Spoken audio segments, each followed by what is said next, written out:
It's time for Health or Hoax.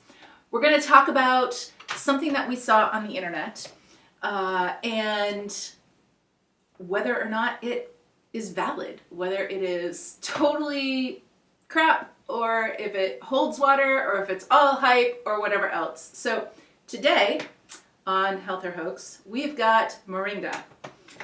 So the claim that we're going to analyze here is not just about if Moringa is good, because that's not very interesting, and we think all plants are good in their own particular ways. Not all of them have to be medicine, but many of them are. Moringa is a pretty cool plant, but some people will tell you that Moringa is also birth control.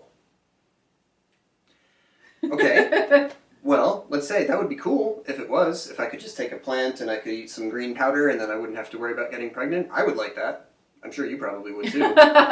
Unfortunately, it does not work that way. So let's get into what Moringa actually does, and that's going to help you see really clearly that no, this is not going to be birth control. Some of you might be more familiar with nettle if you're, from North America or from Europe.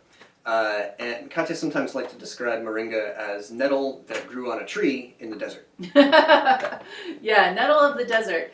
So if you don't know anything about Moringa, but you are familiar with nettle, then already this is telling you something. There's a lot of similarity between nettle and Moringa, both in terms of what is in the plant itself and in terms of how people work with it.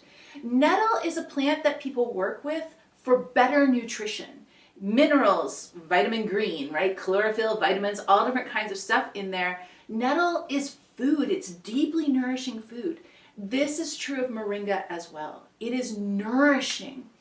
And traditionally, people who have had difficulty conceiving due to malnourishment, in places where Moringa grows, they often work with Moringa in order to facilitate pregnancy because it helps to fill the gaps of malnutrition. Yeah. One key way to catch a claim like this that doesn't really stand up or make sense is that it's often just said very flat. Moringa could be used as birth control. Well, how? Like, where are we going to put it? How much are we going to take? What way are we going to prepare it? We're not going to talk about that. Birth control. Okay, you're good. Nah, don't trust that one. Yeah. You need the specifics, and you need to understand what part of the plant is actually doing this job and how is it doing the job. When we have a plant that is all nutrition, it is filling in the gaps in the body, it is helping your body work better. That's going to be a plant that aids fertility as opposed to suppressing fertility. Mm-hmm. Yeah.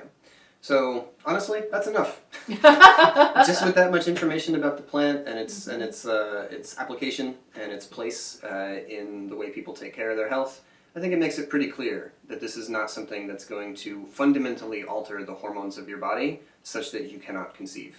In order for that kind of thing to happen, there needs to be a big shift in some really fundamental processes in your system.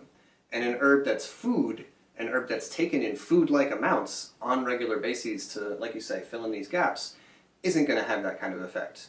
That would be herbs that you only take in tiny doses. And when you take them in big ones, they poison you. Mm-hmm. So that's not what we're talking about with Moringa.